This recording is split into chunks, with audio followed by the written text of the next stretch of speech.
So what should Barry Trotz do with Juuse Saros and the UFAs in the next 8 days? Let's debate that today on the Locked On Predators podcast. Your Locked On Predators, your daily podcast on the Nashville Predators. Part of the Locked On Podcast Network, your team every day.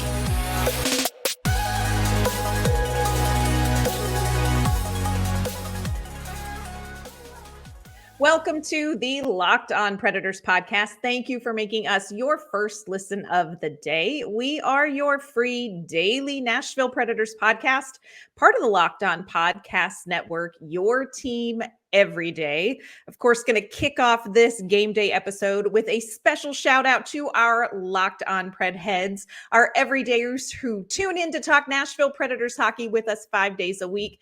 We love that we get to spend a little bit of time with you, and we thank you so much for your support. I am Ann Kimmel. I'm a writer at The Hockey News, and my friends, cue the peaches and herb, baby, because we are reunited. Here is my partner in crime.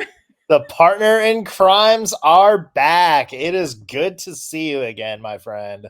I know. I have missed you terribly. Yeah. I have missed you terribly. So I've seen, just real quick, just so everybody knows, basically how this podcast worked is I had a work from home job and Ann was doing her hockey stuff. And basically because I work from home, our schedules aligned. Yeah. So what happened was I recently got a new job. Great career move. Love it. But the first 90 days are in office. So a lot of you are probably thinking, oh, you can just adjust the schedule, do some shows at night. Here's the other thing. Yeah. I also got a house.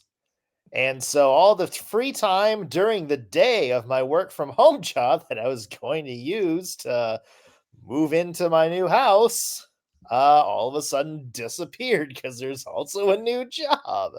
You're living that, but wait, there's more chapter of life. Yeah. So Ann had graciously agreed to hold the fort down while I got everything situated. I still haven't, which is why I'm doing this podcast live from my bed at the moment instead of a nice recording studio, but it is good to be back. And another fun story, I think it's just, there's so much house chaos, and I think it's been so chaotic. One of the most heartbreaking things was I actually had tickets to a concert. It was a U2 show at the Sphere in Las Vegas, and I really wanted to go to that. Really looking forward to it. And then, my girlfriend stepped in after kind of a day where we got nothing done and said, no, like that's absolutely not. You have lost your U2 concert privileges. And ever since then, the housework has been coming along great. Yeah, very motivating, isn't it? I know some people you could commiserate with if you wanted to. Yeah, just apparently not going to a U2 show is the secret to life's little successes. I mean, it's what cures everything. I think I'm just going to start buying tickets to U2 anytime my adult children act out or don't do what I think they should. Snatch them back, and that corrects everything. Yeah, you need to buy concerts tickets like as a punishment. Like the Predators should have still gone to Vegas early, but made them go see Wayne Newton or Carrot Top or something like that. Yes. Yeah. Something terrible that they had to sit through as punishment. Yeah. 100% Wayne Newton. That's what you get for jacking around, boys. Yeah, exactly. Yeah. Hey, speaking of the Nashville Predators, there's some trade talk, I guess. Oh my goodness. Some trade talk. Oh, Nick, there's just some days where I'm like, can we all just shut it down? So much going on, especially when it comes to Juuse Saros. And that is something that you and I are going to dive into. We're going to talk about what's Barry Trotz saying about Saros. What do we think needs to happen with Saros? We're going to do that. First, though, do want to let everybody know today's episode is brought to you by Game Time. Download the Game Time app, create an account, and use code Locked On for $20 off your first purchase. Yeah, that trade deadline, my friend, 8 days away, 8 long days, 8 dog year long days of trade deadline. And the rumors with Juuse Saros, it just gets worse. He's staying, he's going. So just kind of, I really quickly, just off the top of my head, made a list of the things that we've heard from Barry Trotz and other media sources about Juuse Saros. So this is just generally the vibe that we're hearing. Barry Trotz has said about 10% of the phone calls that he's getting are about goaltending. He has said it's going to take a knock my socks off type of deal to move Saros at the deadline. He did tell The Athletic on Wednesday that he thinks Saros is going to be a net for us this year. I don't suspect anything coming. We're pretty safe in saying he's going to stay here. He has said if the Predators are in the playoffs, Juuse Saros stays. He's also said he's talked to the New Jersey Devils GM Tom Fitzgerald about Saros. There is a report out there that there was a deal put together or talked about or floated with the New Jersey Devils that involved Dawson Mercer, Seamus Casey, Akira Schmidt, a first-round pick and a second-round pick. What do you think when you're hearing all this noise going on, Nick? How are you sifting through this? I mean, I think the first question to ask is all this just posturing from Barry Trotz? Is he trying to negotiate through some of these interviews he's doing and through some of these media availabilities that he's doing? He could be saying, yeah, if we're in the playoffs, we're not going to trade Juuse Saros. Just as a way for people to be like, okay, we need Juuse Saros more than Nashville does. We know we're in better contention to win the Stanley Cup right now than they are. So maybe we need to put together a deal that really sweeps them off their feet. We've seen that happen before. I mean, we've seen, hey, we're not going to trade Shea Weber unless PK Subban is part of that deal. We've seen just deals like that all over the NHL where we're not trading him unless you give us something really good. Wink, wink. So I think that's the first question to ask. Is that what Barry Trotz is doing here? Yeah. I know the big scuttlebutt was the comment about we're not trading him or really anybody for that matter if we're in the playoffs. In fact, maybe we want some more help. Oh, dear God. That's the scuttlebutt here, and I think that's where it gets maybe a little bit more complicated. Yeah, and I completely agree with what you're saying about Barry Trotz's comments. You absolutely have to remember that Barry Trotz, when he is saying this stuff, he is not talking to the fan base. He's not trying to update this fan base about anything. He is 100% communicating to the other general managers across this league. Everything that he says is not about reassurance. It's not about, kind of projecting the future. It is literally about communicating with the other GMs. And like you said, this is just what they do. David Poile did it with the Forsberg negotiations. He was like, "Ooh, we have a plan B and C if we don't resign Forsberg." And then they signed Forsberg, and Poile's like, "Oh no, there was no plan B, C, or D. Like we were 100% going to sign Forsberg." So this is just kind of what they're doing. But I agree with you. Where it starts to get hairy is kind of these statements of we're pivoting again. Like we're doing something different again than what we were doing, a week and a half ago when Dallas blew the team out at home. And I think that's what is stirring the pot. Like, oh man, Barry Trotz, you're stirring the pot. Yeah. We said before the season started, and when you and I talked about this, the Predators trade deadline strategy shouldn't be based on whether they're in the playoffs or not. Right. Their roster building strategy should be based on what's going to get us the best team moving forward. If they're in a playoff spot right now, and it was, Luke Evangelista and Tommy Novak and, Spencer Stastny and Phil Tomasino on the front line, getting, 20 minutes a night and, having this big depth scoring, I think people would be like, yeah, okay, we feel pretty satisfied about the progress the young players have made, but that hasn't happened. It seems like the Predators the past couple of years have gotten into the cycle starting back really in 2020, where they trade some people. They want to take a step back. They want to make sure there's a path for the younger players. They do that. They put a lot of young players in the lineup. That's how Phil Tomasino got in the lineup in 2022. Then they get on a heater. The Preds get on a big run, and they start getting into playoff contention. And all of a sudden we go, okay, we're in a playoff race now. We don't have time to really have patience with these young players. Right. We can't really like kind of take the reins off like we want to right now. So, they're either fourth line or they're going to go to Milwaukee or something like that. And then, then the Predators, hey, big surprise, the heater cools off and they fall off and they're mid again. And then it's like, okay, well, now we have to take a step back and sell some people and make sure we have room for young up and coming players. The cycle just continues like that. And eventually, I think Barry Trotz and Andrew Brunette have to go all in one way or the other. Not saying tank. Like, Right. the goal is not to trade off everybody and be intentionally bad and rack up draft picks and anything like that. The goal is to make sure that you have young, game-changing talent that you can kind of build your team around. And I think the problem is we don't really know if the Nashville Predators have that or not. This was kind of supposed to be that year. And obviously they haven't had the patience in Phil Tomasino that I personally think maybe they should, or he hasn't been given, enough opportunities to kind of, play himself out of cold stretches and sort of take his game to the next level. Evangelista has been really good these past few weeks, but again, like they were kind of kids' gloves with him for a while too. Yeah. And it's just, I think like that's the biggest fear if you start getting into the mentality of, okay, we're going to go for it again. Like we're going to really build up, because that's how you lost like Kevin Fiala a few years ago, because you didn't have the patience to kind of wait and see what you had in him and give him room to grow, because we needed to win right now. And I'm afraid that,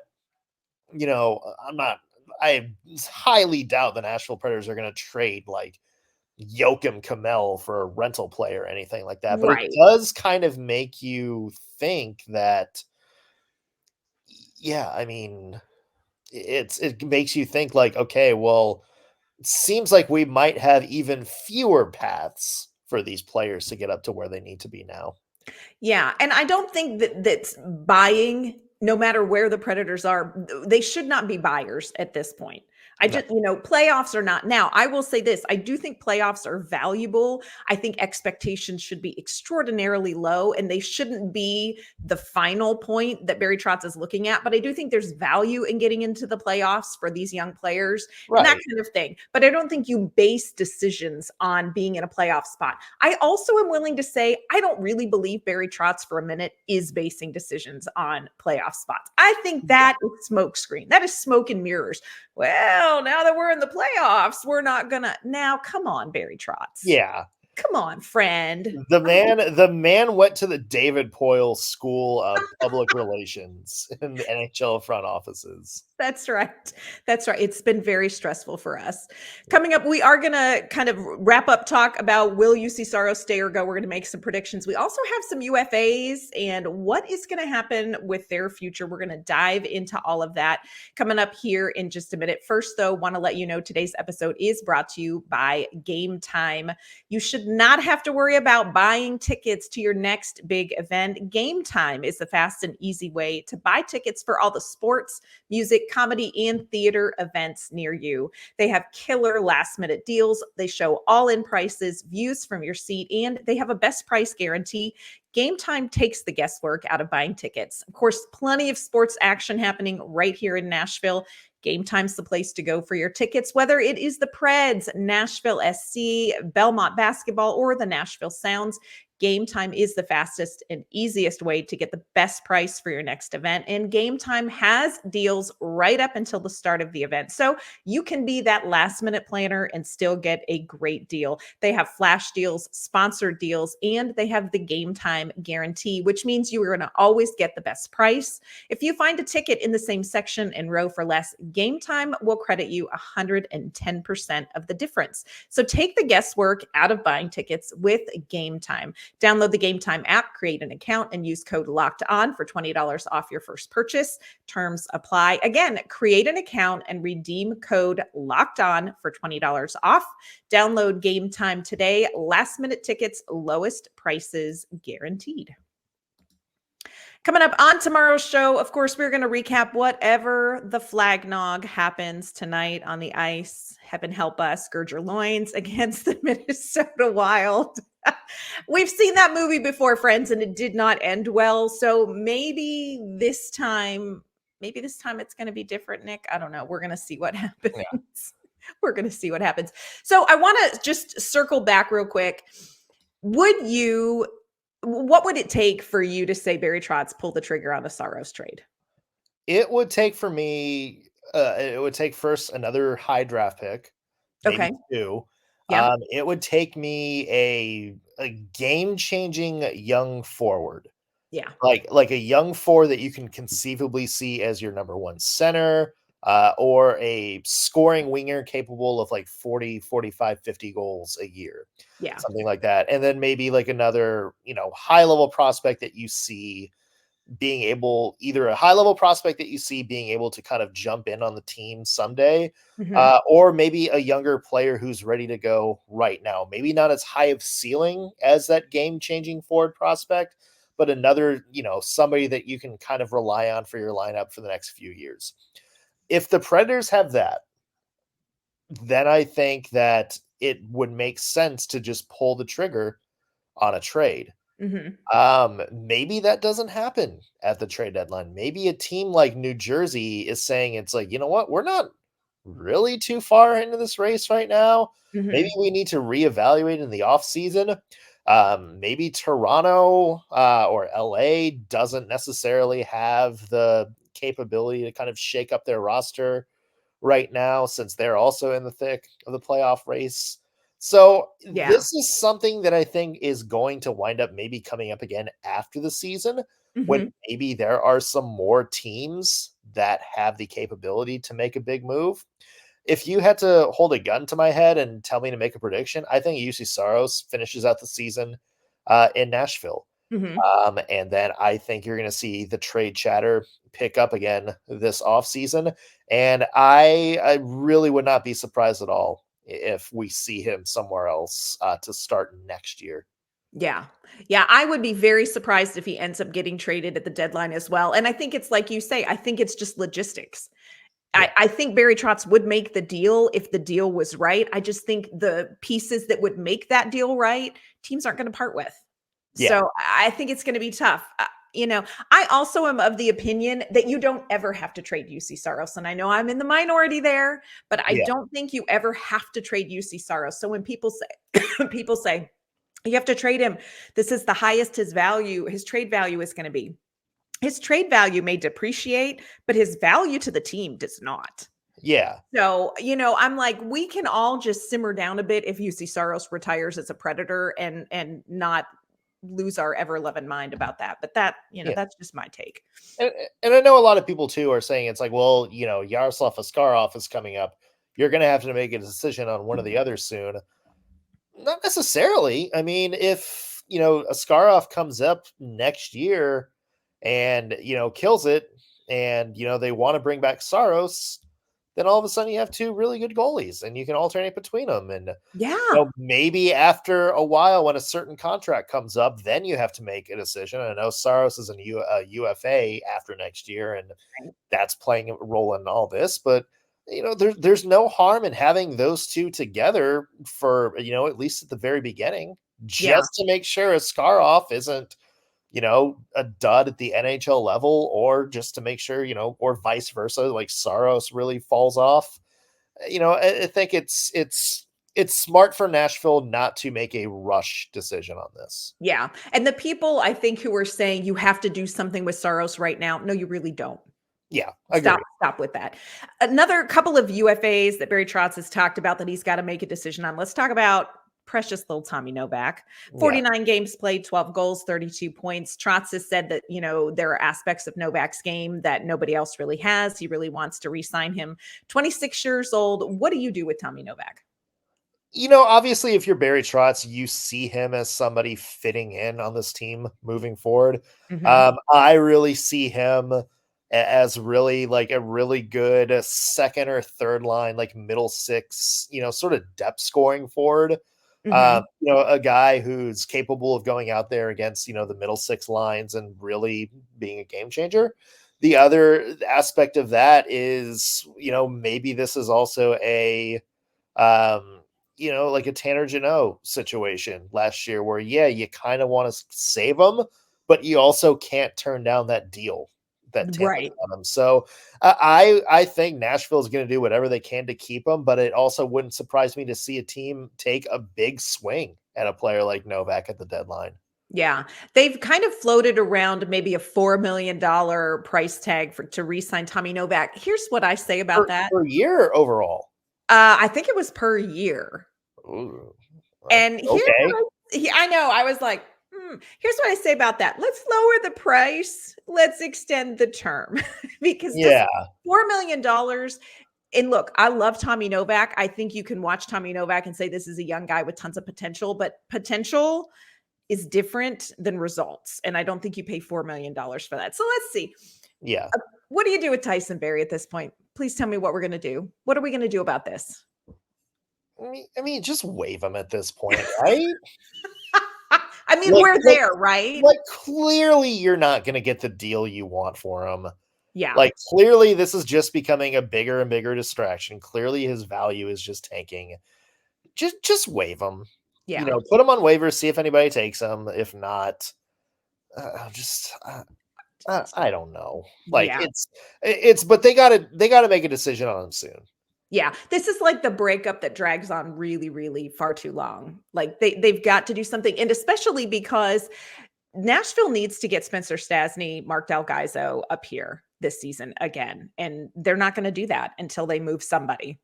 Another somebody that they could move on the blue line, not a fan of, but let's talk about Alexandre Carrier. Do you think he's going to be back? Would you re-sign him if you're Barry Trotz? That's a tough one because, I think he's a very good top 4 defenseman. It's just a matter of, is that somebody you really want to go and overpay or sign to a big UFA deal right now? Especially the trade chatter around him. I know there's some teams that really want help on the right side of their defense. And I think the Predators could get something good for Alexandre Carrier because it just doesn't seem like Barry Trotz really sees him in the long-term picture. So that would be my prediction for Carrier. Yeah. The interesting one is going to be Dante Fabbro. He a restricted free agent, but at the same time, the man's been in trade rumors for 2 years now. Since birth. The Predators are hot and cold on him. That's, I think, the key to maybe whether or not Carrier stays is, okay, how do you feel about Dante Fabbro? Is he really your, sort of right-handed defenseman of the future here? Because if he's not, and you want to see what you can get for him, maybe there is a path for Carrier to stay on that right side. But it's, timing's the issue. Carrier is an unrestricted free agent. He's potential to go anywhere this offseason. Yeah. And Fabbro's rights are protected. So, even though it seems like, figuring out what Fabbro's future is the first priority, it may not work out that way with the timing. Yeah, it's going to be interesting. They do need to do something, I think, to free up some space on the blue line. They've got too much potential that needs to get up here. Kevin Lankinen, we talk about UC Saros, and we talk about UC Saros, and we talk about UC Saros. And I don't know if you're old enough to remember this, but do you remember the ad campaign for pork? And they advertised because people were always eating chicken, and pork was like, hey, it's pork, the other white meat. It's great. Oh, yeah. And I'm like, Kevin Lankinen is pork. Yeah. Everybody's talking about the chicken, UC Saros, but I'm like, here is a perfectly good goaltender that people aren't talking about. And I'm like, how have we not heard of teams calling for Kevin Lankinen? It makes no sense to me. Yeah, there seem to be a lot of teams that that are iffy on their goaltending situation right now. Right. But maybe not want to make that UC Saros deal. And I think Kevin Lankinen would be a pretty good option for a team like that, even if it's just like a backup. I look over in Tampa Bay and, they're kind of iffy at the moment. Vasilevsky's doing good, but, Jonas Johansson is not. Yeah. You look at, New Jersey, can't figure out their goaltending situation. Yeah. A team like Vegas, who's had some injuries in net this year, maybe they want another person to kind of put along with Logan Thompson and Aiden Hill. Toronto, we know the goaltending drama there. The Kings, they can't figure it out. So there's a lot of teams that may be willing to send a, second, third round pick for somebody like Lankinen, who's been very good in spots this year. Yeah, and I think, like you heard it here first, friends, Kevin Lankinen is working his butt off. And I know his statistics aren't outrageous when you're just looking straight across at save percentage, goals against. But this is somebody who I think if a team picks him up and says, hey, we just need to make sure we've got somebody to back us up in net, Kevin Lankinen's a player to keep your eye on like 2 seasons from now, because he is going to vie for a starting goaltender job. You heard it here first. He just is. I would not be surprised about that either. Yeah, great guy. Coming up, we do have to preview tonight's game. Sweet Mary and Joseph, the Minnesota Wild, and John Hines are coming. It's like the British are coming. It feels like a whole war thing going on. We're going to preview the Minnesota Wild game and talk about what do the Nashville Predators have to do to get a win tonight, 7th in a row at Bridgestone Arena. We're going to talk about that coming up. First, though, I want to mention today's episode is brought to you by Sleeper. We are in the stretch run, Preds fans, and regardless of what happens in the standings or at the trade deadline, you could still win big by playing daily fantasy hockey on Sleeper, the official daily fantasy app of the Locked On NHL Network. Sleeper's our number one choice for daily fantasy sports, especially daily fantasy hockey, because with Sleeper, you can win 100 times your cash in daily fantasy hockey contests. All you have to do is pick whether studs like Philip Forsberg, Ryan O'Reilly, Roman Josi, and more will record more or less than their sleeper projections for things like goals, assists, saves, plus minus, and more in a given game. So, for instance, will Philip Forsberg score a goal tonight? Will Roman Josi have more or less than 2.5 shots on goal? Things like that. To win a 100 times bet on Sleeper, you need to correctly predict the outcome of 8 of those player over-unders. You heard me, Preds fans. You can win 100 times your money playing daily fantasy hockey with Sleeper. So start paying attention and nail your picks so you can start winning big. Use promo code LOCKEDONNHL and you'll get up to a $100 match on your first deposit. Terms and conditions apply. Again, that's code LOCKEDONNHL. See Sleeper's terms of use for details and locational availability. So tonight, the Nashville Predators host the Minnesota Wild at Bridgestone Arena. Of course, we will have your full recap on tomorrow's game, but what can we expect tonight between these two Central Division teams? My friends, it's actually really hard to say. Of course, Nashville is on a 6-game win streak. They've been getting depth scoring. They've been doing really well defensively, getting some great goaltending. Minnesota is a little bit of a different animal. They are currently 28, 25, and 6. They are 7-2-1 in their last 10 games. And it's really interesting who Minnesota has gotten wins against and who they have lost to. They have beaten the Vegas Golden Knights, the Edmonton Oilers, and the Seattle Kraken recently. They also had a couple of easy wins against teams like the Chicago Blackhawks, the Sharks, Arizona, and Pittsburgh. They lost on Tuesday night to the Carolina Hurricanes 3-2. They also lost to the Winnipeg Jets 6-3 recently. But it's hard to know kind of what to expect from the Wild, because it's not that they're just a different team game to game. It's that the Minnesota Wild can be a completely different team period to period in the same game. You just kind of don't know what to expect from the Wild. There are glimpses of a really great team with tons of talent, and then there are moments where it's just like they don't have it all together. What we do know about them is that they have the weapons. Of course, we know they have Kirill Kaprizov. He obviously very good offensively. He's also somebody who gets under the skin of some of the Nashville Predators players, especially after that hit against Alexandre Carrier. He lives in my backpack of invisible hockey grudges for that one. Joel Eriksson Ek is having a career high in goals already. He has 28 goals. He's having an outstanding season for the Wild. Of course, you have Matt Zuccarello. You have young Matt Boldy. Connor Dewar. Yeah, we remember you, friend. You're the guy that scored the hat trick against the Nashville Predators when the Wild beat the Predators 6-1 and ended the last 6-game win streak that Nashville had back in November. He also scored Tuesday in the game against Carolina, so he's coming in here hot. So keep an eye on that guy. What does Nashville need to do to get the win tomorrow night? Well, first, they need to interrupt the Minnesota Wild breakouts. Minnesota scores a lot off the rush. They did it to Nashville in the game in November. They have consistently been doing that. So Nashville really is going to need to interrupt that play. They're going to need to own the neutral zone and interrupt passes in the neutral zone. They're also going to need to be sure that they get back defensively. You can't really cheat too much in the other end against the Minnesota Wild. Nashville also is going to need to continue to get depth scoring. The Predators have been so successful because right now they've got 4 lines that are really producing offensive chances. And that's new for the Nashville Predators. They've relied for so long on Forsberg, O'Reilly, and Nyquist. They're getting tons of offense from other lines up and down the lineup. Nashville has to continue doing that tonight against the Minnesota Wild. The other thing they do, and I know that this is something that I talk about a lot when we talk about game previews, but Nashville has to own the net front and really help Juuse Saros out. Minnesota does a lot with a little bit of space in front of the net as far as tip-ins and deflections. They don't need a lot of space to make something happen or to get a player in there to clean up a puck. So Nashville's really going to have to help Saros out. That's something that they didn't do very well in the home loss in November.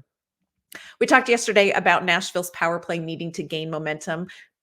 Tonight could be that opportunity. Minnesota, not particularly great on the penalty kill.